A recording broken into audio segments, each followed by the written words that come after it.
¿Qué tal a todos? Estamos por dar inicio a nuestro podcast número 14. Antes que nada presento a nuestras invitadas, la licenciada Gloria Rodríguez, nuestra psicóloga ya de cabecera. También nos acompaña la licenciada Paola Romero, nuestra gerente de recursos humanos. Y el día de hoy, como invitada especial, nos acompaña la licenciada Janet Vargas. Ella es psicóloga y cuenta con más de 15 años de experiencia en terapia familiar. Gracias a todas por estar el día de hoy acompañándonos. Y este último podcast del año, quisiera abordar un poco el tema, ¿no?, de los retos y los desafíos que enfrentamos como papás en este rol, y que creo que es un tema relevante ahora, el pensar que es una época de Navidad, que nos invitan a reflexionar, de estar en familia. Psicólogas que nos acompañan el día de hoy, que nos puedan compartir al respecto. Bueno, de entrada yo creo que tenemos que tomar conciencia que, bueno, es que a mí me educaron así y por eso yo hago lo mismo con mis hijos. Pero aquí sería interesante voltear atrás y cuestionarnos si eso que aprendimos realmente era el único medio que existía para la crianza, y si tenemos un recuerdo positivo sobre eso, ¿no? Como antes, donde decíamos, ellos escuchan, atienden y guardan silencio, ¿no? Ajá. Tienen que obedecer y punto, nada más, ¿no? Actualmente sabemos que no, sabemos que los niños reciben información de todos los canales de comunicación que tienen al alcance, en este caso familiares, compañeros de escuela, docentes. Y algo que por lo que estamos compitiendo los padres de familia son las redes sociales, ¿no? Ok, pero retomando el tema de cómo nos educaron a nosotros y cómo ya vemos que existen en realidad herramientas que te ayuden a ser mejor papá. No existe una fórmula única, porque al final estaríamos hablando de que todos los niños son iguales. Todos los niños están dotados de ciertas características, no todos tienen el mismo temperamento, lo mismo que podemos ver actualmente en nuestros lugares de trabajo. Todos resolvemos, tal vez con base a un solo reglamento, un mismo problema, sin embargo de una forma diferente con base a nuestra personalidad. Lo mismo ocurre con los niños, ¿no? Y en cuanto a la crianza. Sí, entonces cuando tú de verdad funciona, cuando tú te bajas al nivel, hablando de un niño pequeño, te bajas al nivel y dices, mira, te voy a explicar. Eso que acabas de hacer es algo que no se puede volver a repetir. ¿Por qué? Porque la consecuencia de eso es esto, y no les está hablando de lo que le va a pasar por haber hecho eso, sino lo que va a ocurrir con su juguete. A lo mejor mezclar la plastilina, algo tan sencillo. Ya no vas a volver a obtener ese color, porque echaste a perder la plastilina, ¿no? Al final. Entonces, si tú le muestras al niño desde ese respeto, el niño pone más atención y recibe mejor la información que tú le tienes por dar. Eso es real, sí o sí. Una de las herramientas comentadas que podemos nosotros afianzar o reforzar es brindar siempre un apoyo o un afecto. Se está perdiendo mucho ese afecto, ese contacto, ese tacto entre papá e hijo. ¿Por qué? Por la rutina, el trabajo. En la actualidad la mayoría de los papás trabajan jornadas largas, en el cual se está perdiendo ese vínculo afectivo. Si ese vínculo afectivo es reforzado, está fuerte, independientemente de que el niño tenga el celular o que en el ambiente donde él esté no sea algo sano, el vínculo afectivo lineal entre papá y mamá va a ser más reforzado para que él pueda tener conductas o toma de decisiones más acertadas a los valores que ve en casa. ¿Cómo identificar cuando es un berrinche o el llanto de berrinche a un llanto como de sufrimiento? El saber establecer el límite en el momento preciso. Un niño está llorando precisamente porque no le quisieron comprar una paleta, ¿no? Ese es un llanto probablemente de berrinche. ¿Cómo identificarlo? Porque no está sufriendo, no tiene un dolor. Entonces, establecer ahí precisamente el límite es explicarle el por qué en ese momento no puede obtener la paleta. Pero estoy estableciendo el límite, no se lo voy a comprar. Pero explicarle el por qué no. Ok. Y que la forma de manifestar la inconformidad también es importante irle dando un nombre, ¿sabes? Que es el inicio del desarrollo de la inteligencia emocional en los niños, ¿no?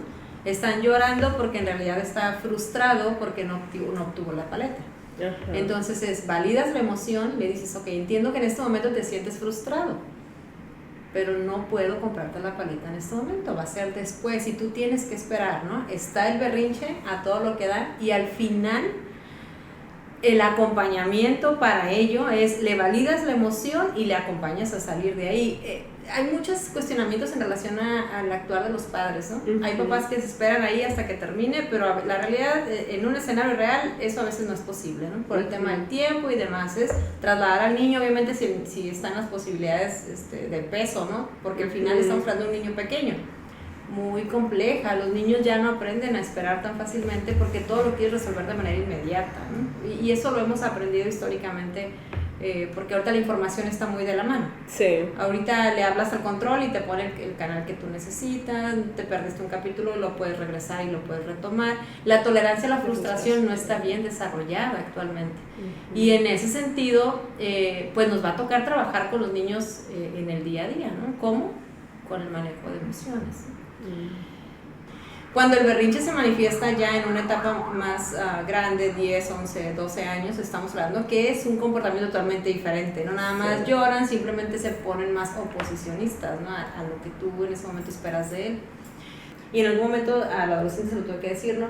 Estamos haciendo lo mejor que podemos con las herramientas que traemos y si te das cuenta, buscamos todavía nuevas herramientas. Uh-huh. Si después de todo este esfuerzo no es suficiente para ti, te va a tocar a ti desarrollar otras. Por una parte tiene mucho que ver en la etapa del desarrollo, ¿no? En lo primero, en cómo lo formas, los valores, las bases, lo demás. Pero a partir de cierto línea ya no, o sea, ya por más que tú quieras meter las manos. Todo el mundo y todos los autores dicen, el adolescente deja de identificarse con las figuras en casa e incluso se pelea con ellas para ir a identificarse afuera. Es parte del proceso, todos pasamos por ahí. Y después ya como a los 20 y algo regresamos otra vez al centro, ¿sí? Y al final a los 40 nos damos cuenta que actuamos muy similares a nuestros padres, mucho más de lo que tanto peleábamos a los 15, ¿no? Exacto, pero al final son etapas de desarrollo. Sí, eso iba a decir, porque yo creo que es parte de, ¿no? Cuando él empieza a tomar sus decisiones y no siempre va a cuadrar contigo. Y a lo mejor lo que espera el papá es que sea lo que tú quieres, porque tú buscas su bien, porque tú no quieres que sufra. Pero hay una noticia importante, a veces es necesario. Sí, es correcto. A veces es necesario, en lugar de meterlo a casa y que no salga afuera, porque se va a enfrentar a algo que puede ser doloroso y lo estás previniendo.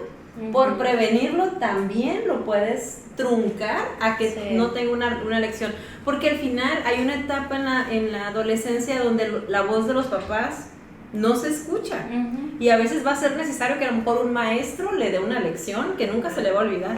O que él solito aprenda del golpe, porque como dicen, si no aprendes, si no tienes ese error en el que tú digas, no es por aquí, ya me di cuenta, me lo decían y no lo caché, pero ya que tú lo sufres es como que dices, ok, con razón, sí me lo decían y no es por aquí. Pero es como que no puede ser un papá sobreprotector, porque lejos de ayudarle también, o sea, tienes que sí protegerlo, pero no excesivamente. Como lo que decíamos, que hay un límite para todo, ¿no? Tienes que saber hasta dónde llegas tú como papá y hasta dónde él tiene ya la capacidad de decidir. Pero los hijos son tan diferentes, es decir, claro, nuestra expectativa es que sean personas felices, de bien. Que no le hagan daño a nadie, que sean personas productivas, que sean personas ajustadas a la sociedad, etc. Uh-huh. Esa es nuestra expectativa, pero también tenemos que ser realistas e identificar que aunque tú le deposites al niño lo mismo a todos, no todos van a hacer lo mismo con esos recursos. Esa es una buena pregunta, ¿no? Hay una etapa en ellos donde empiezan a tomar decisiones y dentro de esas decisiones van a tener una consecuencia y que no necesariamente está vinculada contigo como mamá o como papá. Sin embargo, tocas algo importante que es el miedo que todos los papás experimentamos, es decir, lo estoy haciendo bien, lo estoy haciendo mal. Primero te preocupas porque sea un niño irrespetuoso, irresponsable, y después te preocupas por no haberlo lastimado, por encuadrarlo, ¿no? Por disciplinarlo. Sí. Este año estamos estudiando escuela para padres, ¿no? Buscando pues lo que hemos estado hablando, ¿no? Cómo ser mejores papás. Y hablaban, uno de los puntos que me pareció muy relevante o muy importante es este tema de saber poner límites. E inmediatamente ahí viene la pregunta de cómo puedes poner límites correctos o dónde poner un límite. No sé si nos pueden explicar un poquito del tema. Pero el de escuela para padres decía algo, si es algo que no, como no daña a un tercero, como no como las reglas básicas de la convivencia. Que tampoco no anduvieras como en todo poniendo ahí, o sea, exagerando, Claro. es un niño, ¿no? Entonces, creo que ese saber en dónde marcas el límite que no se dañe él ni daña a otros, era como un... Sí, sin coartar su libertad, ¿no? En cuanto Ajá, a que no quieres un robot. Exacto. ¿Cómo puedes saber hasta dónde puede ser un límite? Porque en la escuela para padres hablaban de la benevolencia y la... ¿Cuál era el otro punto? Pues autoritarismo sería. Tipo así, que tienes que estar como que... Los extremos. Ajá, de los dos extremos, que no puedes estar ni muy cargado a uno ni muy al otro, sino equilibrado. La pregunta sería, ¿cómo saber que estás en esa línea equilibrada? Que no estás como que siendo autoritario y aprensivo, y que realmente estás estableciendo un límite prudente, digamos, para ellos, pues que no se vea como que tú porque tú quieres mandar, sino que sea algo... Bueno, recordemos que dentro de la convivencia en casa o en la convivencia en grupos, ¿no? Existen ciertas reglas, ¿no? Dentro de esto es la comunicación. Entonces, si tú te estás comunicando, respetando, sin alzar la voz, validando lo que estás viendo en cuanto al contexto del menor de edad, en ese momento tú sabes que estás respetando de entrada y estás haciendo valer una regla que ya está establecida en casa. Entonces ahí no te está saliendo, no estás siendo permisivo de guardar silencio y decir, bueno, como ya pasó toda la semana y no han sacado basuras, bueno, pues lo voy a hacer yo. Eso es muy permisivo y le quitas a ellos la oportunidad de tomar responsabilidad y reforzar la responsabilidad, que es un valor importante en casa, cuando tú lo resuelves por ellos. O versus es de nada más y te pones y pateas los botes de basura, ¿no? ¿Qué cochinero es esto? Ahora te va a tocar recogerlos a ti porque mira nada más cómo me dejaste, ¿no? Eso estaríamos en un extremo, ¿no? O el dejarles algún comentario indirecta, sarcasmo, por no haber sacado la basura toda la semana. Eso también estaría rayando dentro de una agresión y no respeta la primera norma de comunicación. Yo creo que sí resuelve mi duda. Yo creo que sí es como que desde el inicio, como dice, dejarlo claro. Cuando hablaban ahorita de la claridad de comunicarlo, de decir, por ejemplo, me decían ellas, mis sobrinas, platicaba hace poquito con ellas y me decían, tía, es que un rol de quién va a lavar los trastes hoy, quién va esto y quién lo otro, que esté visible. Porque ellas se peleaban, pues, de que es que yo los lavé ayer y es que esto y yo, no, es que ustedes pónganse de acuerdo. Pero es cierto que a veces ellos no acuerdan porque nadie lo quiere hacer. Es que es un rol, tía, y ponlo ahí en el pegado y nosotros vamos a saber a quién le toca tal día. Y a lo mejor es eso, ¿no? Ya si está muy claro a quién le toca, es martes, dice que el martes a Jimena el martes tiene que haberlo hecho, ¿no? Y si no, pues ya sé. Ajá. Y cuando no pasa así es como que saber, pues simplemente ya estaba claro, ¿no? A diferencia de que no, pues estaba de que pónganse de acuerdo y pues como pasa que nos echamos la bolita y los adultos. Entonces yo creo que de ahí puede ser. Y acabas de plantear algo muy importante dentro de los límites, que es la expectativa. ¿Qué es lo que tú esperas de esa persona que está en casa? Que en este caso es quien está a tu cargo, que es un menor de edad, ¿no? ¿Qué comportamiento esperas? ¿Qué va a pasar si no se cumple? ¿Sí? Y entonces no puedes exigir lo mismo a todos porque volvemos al inicio de esta conversación, que es según la etapa de desarrollo en la que está, ¿no? Y entonces es un aprendizaje continuo, ¿no? Con el establecimiento de los límites. Ya se sabe, no cumpliste con el acuerdo inicial, volviste a dejar el bote de basura o volviste a hacer un berrinche cuando fuimos al mercado y yo te dije que únicamente te iba a comprar A, B, C, D, E para tu semana, ¿ok? Tú estás llorando por esto otro. Derivado de esto, entonces tu consecuencia es esto otro. Porque, regresando al ejemplo del berrinche en el supermercado, desde antes tú haces un acuerdo con el niño y se lo explicas. En 3 pasos, ¿no? Establecer las reglas de acuerdo a la edad, establecer consecuencias si no se llevan a cabo esas reglas, y cumplir las consecuencias. Y esa parte que acabas de decir, Janet, sobre el nivel de desarrollo, decir, ¿qué puedo esperar de un niño de 5 años? ¿Qué puedo esperar de un niño de 10? De tal forma que podamos ir conociendo más a nuestros hijos sobre cómo pueden funcionar. A veces queremos que funcionen como un adulto y no lo van a hacer.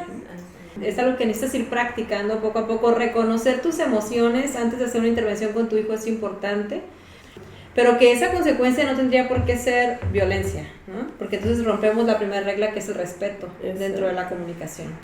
Obviamente me va a molestar algo que hizo mi hijo, que yo no esperaba, y debo primero controlarlo, ¿no? Actuar de acuerdo a lo que yo esperaba y explicarlo, que les comentaba. No hizo la tarea, tiene una consecuencia, pues vamos a cumplir esa consecuencia. Sin faltar el respeto, como comentaba Gloria, controlarme. Viene desde el control de emociones y el respeto, ¿no? Una comunicación asertiva, el cual se puede manejar a todas las etapas. Probablemente yo voy a poner una actividad a un niño de 5 años, su desarrollo cognitivo no es para que me lo resuelvan, ¿no? Y pues a lo mejor el niño en su etapa no lo va a poder hacer. Voy a llegar yo y, oye, ¿por qué no lo hiciste? Entonces me tengo que documentar qué puede hacer el niño en la etapa en la que se encuentra, ¿no? Aquí una sugerencia es ser responsable al niño. Tú sabes que lo que hiciste te equivocaste, ¿verdad? Y ese error te generó una consecuencia de una semana sin ver tele. Entonces, esté mamá o no esté mamá, tú ya lo sabes, la consecuencia es tuya. Por eso si llega papá o llega tu abuelita o llega tu tía y te dice, sí, mijo, sí puedes ver la tele, tú tienes que recordarle a tu tía, por el momento no, porque estoy castigado. Y es algo que tú tienes que cumplir porque es parte de tu responsabilidad. Perdón, lo que decía Janet también antes a eso de que sí, fortalecer el vínculo afectivo, ¿no? Eso. Porque si no, es como que la mayoría de los papás trabajando, la mamá trabaja, el papá trabaja, los hijos a veces como que cuando no está reforzado tienden más a escuchar otras voces que al mismo papá o mamá. Entonces sí creo que esa parte también tiene mucho que ver y a veces se pierde en la dinámica pues de que ahora el trabajo de todo el mundo, en el día a día, ya se vuelve como que cada quien como pueda salvarse porque es todo un... Sí. Pero es esto lo que nos da la pauta a la mejora como papás. O sea, si quienes nos escuchan no se cuestionan y nada más van en el día a día resolviendo el día a día con base a sus propias necesidades y no se detienen a ver con quienes están interactuando, a quienes están formando, entonces así le puedes seguir otros 15 años, ¿no? Y pensar que nada más le vas a exigir y ya, y solito se va. Y se te va la vida, ¿no? La vida no nos alcanza para vivirlo de todos, por eso tienes que aprender de lo que ves. Sí. Observa que puedes aprender de ahí. No hay gente mala, buena necesariamente, tienes que identificar a tus compañeros. Si eso que están haciendo se ve bien divertido, pero el resultado que es que se va a quedar en vacaciones estudiando, ¿eso quieres? No, ¿verdad? Entonces no tienes que vivirlo, aprende de eso, ¿no? Y entonces es como un acompañamiento continuo todo el tiempo y uno como papá dices, ay, parece que eso que le dije parece que sí lo dejó pensando, vamos a ver si pega. Al final tiene mucho que ver lo que vas conociendo en la personalidad de tu hijo. Exacto, y vas haciendo el grado y matiz, no aplicas lo mismo para todos porque créeme, no te va a funcionar y tiene mucho la comunicación, la introspección. Yo no espero que tú te comportes adecuadamente porque te voy a castigar, no, yo espero que tú lo hagas porque es lo mejor para ti, porque las consecuencias de eso van a ser positivas y es algo bueno para ti, a mí no me va a servir de mucho. Exacto. ¿Me explico? Entonces claro que son dolores de cabeza menos, ¿verdad? Lo puedo entender, sin embargo hay cosas en donde sí, hay cosas en donde no, porque las tentaciones de ellos son muy diversas. Sí. No, hasta pareciera que a veces vamos improvisando, pero si nos empapamos y nos documentamos de lo que implica la etapa en la que está nuestro hijo y nos damos el tiempo de acercarnos y conocerlo, es más fácil. Sí. No estoy diciendo que te quite de todos los problemas, porque en realidad es una persona totalmente diferente a ti, con una creencia totalmente diferente a ti. Por esa razón es que el estar observando todo el tiempo es lo que nos daría como la pauta, ¿no? Estamos llegando al cierre de nuestro podcast. Vamos a escuchar conclusiones de cada una de nuestras participantes. Gloria. Creo que dentro del podcast de hoy hay que hacer la invitación. sobre acercarnos a leer acerca de la etapa en la que están nuestros hijos. A medida que conozcamos qué es lo que están experimentando ellos, es la mejor forma para saber cómo podemos implementar una nueva herramienta de comunicación con ellos. Okay. En la convivencia con nuestros hijos nos da la pauta para conocerlos sobre sus miedos, sus inquietudes, que son regularmente situaciones complejas que ellos pasan. A veces pasan situaciones en la escuela o con algún maestro en específico, y en la convivencia es que podemos conocerlos, ¿no? Para poder apoyarles en el desarrollo. Muy bien. ¿Y Janet? Nada más para reforzar que el ejemplo, lo que nosotros hacemos, decimos, tiene mucho que ver cómo ellos responden. Entonces, si quiero que sea respetuoso, yo tengo que ser respetuosa, ¿no? Con ellos y en general, actuar en general. Establecer bien claro lo que yo también espero de mi hijo. Estoy de acuerdo que debo de identificar en la etapa en la que se encuentra mi hijo qué espero de él y decírselo, la comunicación asertiva, ¿no? Comentaba el expresar, aclarar más bien el pórtate bien. Ese pórtate bien, o sea, ¿qué abarca?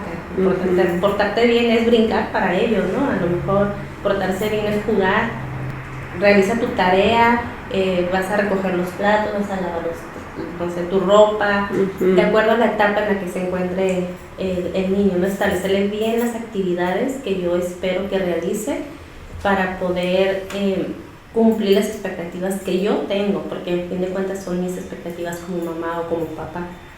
Perfecto. Lic Paola. Sí, yo quiero comentar, como bien lo decía Janet, creo que es importante pensar primero que analizarse más bien como padres, ¿no? Digo, desde mi persona no soy mamá todavía, pero yo creo que, como bien dicen, los hijos son el reflejo de los padres. Y creo que tiene mucho que ver el cómo cada papá instruye a sus hijos, no solamente con ponerle reglas, con mencionarle cómo debe de ser, sino qué ejemplo le estás dando a tu hijo, desde cómo tú te conduces, desde los valores que le vas enseñando, desde todo como tú eres. Ellos siempre te están viendo, ¿no? Como decimos. Tomarlo en cuenta y analizar qué ejemplo le estoy dando a mi hijo, porque a veces yo creo que es lo último que volteas a ver, ¿no? Siempre estás viendo, le estás diciendo, quiero esto, espero esto, tienes que hacer esto, pero tú, ¿qué le estás enseñando con tus acciones?